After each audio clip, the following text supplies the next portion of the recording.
একদিন বিজ্ঞানী Bruce banner তার ল্যাবে নতুন এক পরীক্ষায় ব্যস্ত ছিল।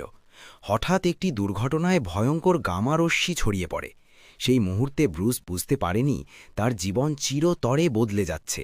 রাগ বা ভয় পেলেই সে রূপ নেয় সবুজ দৈত্য হাল্কে। হাল্ক খুব শক্তিশালী, কিন্তু তার মন শিশুর মতো সরল। এক শহরে দুষ্ট রোবট আক্রমণ করলে সবাই পালিয়ে যায়।